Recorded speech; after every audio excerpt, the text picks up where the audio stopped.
box you have to study the discoveries. Okay, cell discovered by Robert Hooke. Like that you have to learn Robert Bound discovered nucleus, Purkinje protoplasm, cell theory discovered by Secleden and Sekwan. So like that this paragraph is very important for the discoveries. Okay, discovery and the scientist. Now one thing, the cell is made up of cell membrane. If this is our cell, it is made up of cell membrane. Now remember, cell membrane or otherwise known as plasma membrane, it is semi-permeable membrane. That means it will allow only selected items to get inside, right? For example, this membrane will not allow everything, whatever is coming outside, to enter inside the cell. It has special arrangement in the membrane which will allow the unwanted to go out and the wanted only get inside. Now another term for this transportation is diffusion. Now what is diffusion? The transportation of materials from high concentration to lower concentration. That is what diffusion is. For example, if I am putting ink in a beaker containing water, here if it is ink, automatically the ink will spread throughout the beaker to get mixed. That means till the equal quantity will come. So this is what diffusion. There is no membrane, nothing which is blocking. So diffusion is the movement of material from higher concentration to lower concentration, and this is very much helpful in or explaining in gaseous exchange, which is happening in the plants to exchange carbon dioxide, oxygen, that okay. So gaseous exchange is done because of diffusion. Now same term is there, another one, osmosis, very important. Osmosis is the movement of water. Now remember, it is water, the movement of water from high concentration, that means where the water is high, so high concentration of water to low concentration of water. So this is what, and it is occurring through semi-permeable membrane.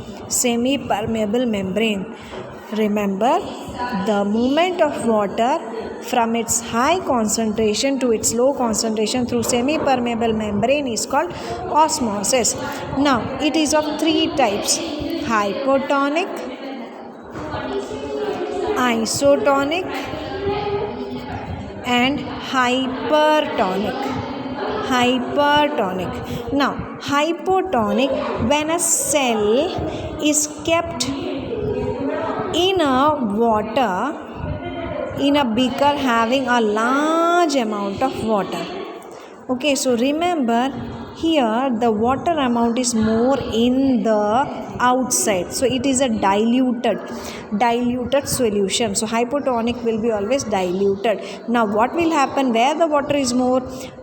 Outer side. So outer side to inner side, the water will get in. So movement of water will be from out to in. So what will happen to the cell? It will swell because the water entered inside the cell. Okay, this is hypotonic. Now isotonic means equal concentration, both outside and inside the water level is same, so no movement.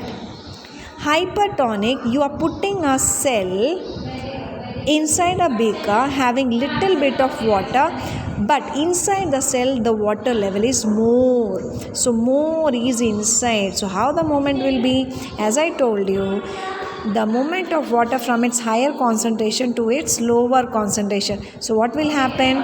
The water will come out from the cell. So what will happen to the cell? It will shrink. So when you are using hypotonic, the cell swells. When it is iso, there will be no change in the size. When it is hypertonic, the cell will shrink. This is what the osmosis, different types of osmosis. Okay, so very important. Now coming to different cells, that is unicellular and multicellular. Unicellular and multicellular. Unicellular is having one cell, and this cell is doing all the functions for the cell, for the metabolism. Multicellular means when the organism consists of more than one cell. So it is multicellular, and this is this group of cells which is forming a tissue is doing the different functions. So multicellular and unicellular. The best example, unicellular bacteria. Multicellular, we are humans, plants, animals. So here division of labor is there. Here division of labor is not there. Division of labor means a group of cells is performing a respiration. A group of cell is performing digestion, like that. Okay, that means different organ systems are there. So that is what multicellular. Now coming to prokaryote and eukaryote. Prokaryote and eukaryote. Now prokaryote, pro means false, eu means true. True nucleus, karyote means nucleus. So false nucleus, true nucleus. Now in prokaryote you have a cell which consists of chromosome, where it doesn't have a nuclear membrane normally we have in the eukaryote. So here in prokaryote, the chromosomes are lying in anywhere in the cell, and this part where the nucleus where the chromosome is there, that is known as nucleoid. Okay, and here no nuclear membrane,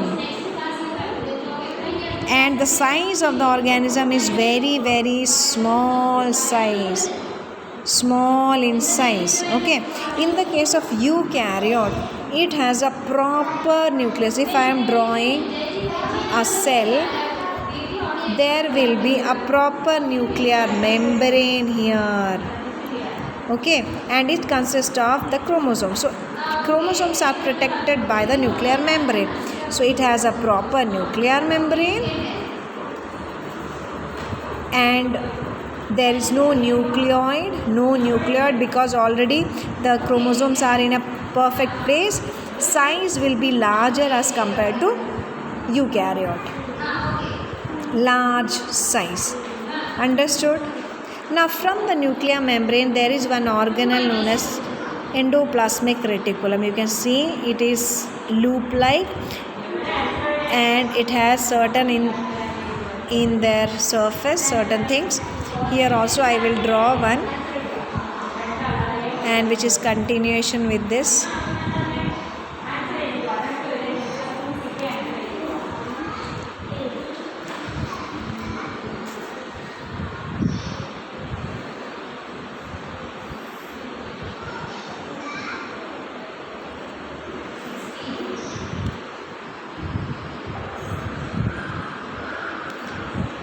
This is mitochondria drawn. This is endoplasmic reticulum. I will show you. Okay. Now next topic is endoplasmic reticulum. Endoplasmic reticulum. Now endoplasmic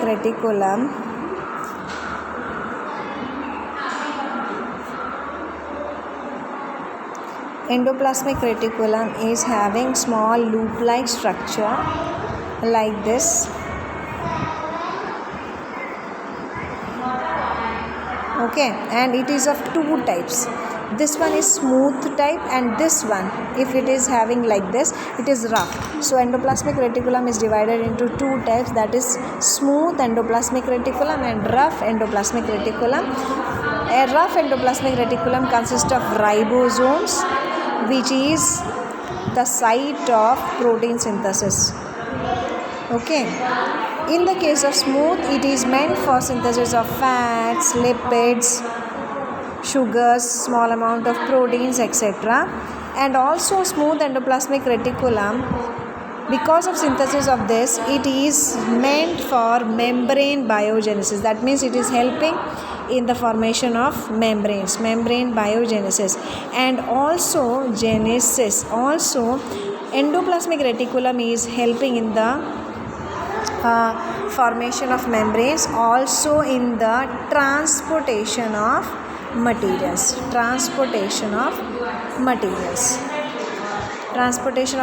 from nucleus to cytoplasm. As I have drawn, it is connected with nucleus, so whatever is made here, it is transporting through this. Okay. And apart from this, Golgi bodies is a continuation of endoplasmic reticulum.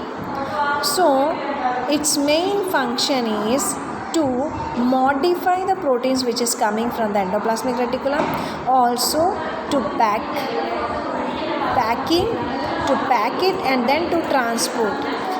And for this it has to store.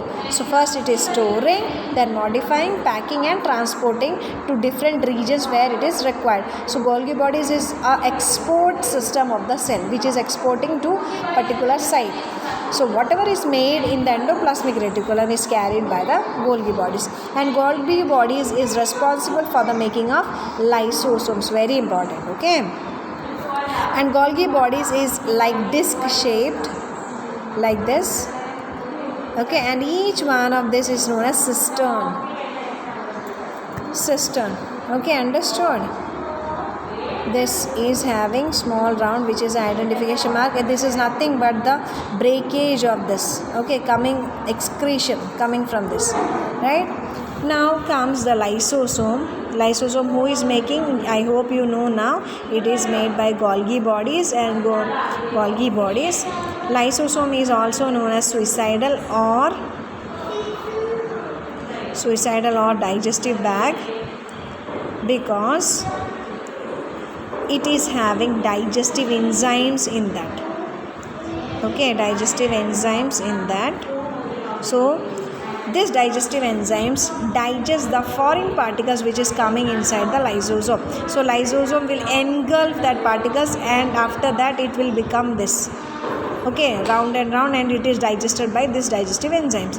Now if some certain cases shaking or mechanical pressure will come, this membrane will burst and the enzymes will come out and digest its own membrane, its own cell. So that is why it is known as suicidal bag. Okay, so this is what lysosome is. Mitochondria is otherwise known as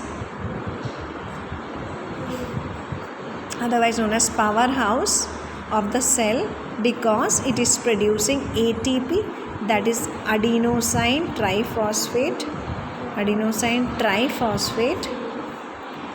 Okay, triphosphate. ATP is otherwise known as energy currency, because it is producing energy by breaking the phosphate bonds. Energy currency. Okay, and mitochondria, if you see the structure, it has two walls. The inner wall has infoldings and outer inner wall has infoldings. In that ATP, so many ATPs will be there. Okay, so to increase the surface area, there is infoldings. So these are ATPs. So a large number of ATP is there which is producing the energy. So mitochondria is the energy powerhouse of the cell, and it is having its own DNA and protein, so it can synthesize its own genetic material. Same is the case of chloroplast. Chloroplast also have its own DNA and protein. Okay, now coming to plastids. Plastids, when you hear, you should remember color. Okay, now plastids is divided into two categories: chromoplast and leucoplast. Chromoplast are colored, which having different colors like green, orange, red. So here mainly we have to deal with chloroplast, that is green in color. Okay, and it is meant for photosynthesis, and as I told you, it is having its own DNA and protein. And this is the structure of chloroplast, having grana. These are grana, and it is present inside the stroma. Leucoplasts are colorless. Okay, and they are meant for storing the food which is made by the chloroplast. So storage is main purpose. Okay, so plastid. Then comes this vacuoles, which is having the cell sap. Mainly cell sap is nothing but the liquid inside, which is making the cell rigid, that is giving a structure, and also making turgid. That means because of cell sap, if this is cell sap, when it is full of cell sap, it will pressurize the wall, so it become turgid, that means swell up and become rigid. Okay, if the water is coming out, it becomes shrinks. So vacuole is maintaining the turgidity and rigidity. Okay, now coming to cell division. I hope it is not taught. Anyhow, cell division is of two types. Simply I am explaining mitosis and meiosis. Now what is cell division? When a cell divides into two, that is cell division. Mitosis is mainly meant for growth and repair. Okay, whenever an injury happens, or when you are small, you are growing up, so in your body the growth is happening because of mitosis. Okay, so growth and repair work, injury happened or cut happened, there mitosis will take place. Meiosis is always taking place in the case of reproduction to form gamete. So gamete formation only it is happening, gamete formation. Now in the case of mitosis, if a cell has 2n number of chromosome, automatically the offsprings which is formed, the daughter cells which is formed, also having the same number of chromosomes and they are identical. But in the case of meiosis, if the parent is 2n, the offspring will formed of n, that is half in number. So here reduction happened, reduction in the chromosome number. So because they are gametes, so after that they will fuse with another one and form again 2n. So that is why during gamete formation the chromosome number becomes half. This is not occurring in mitosis. So hope you understood.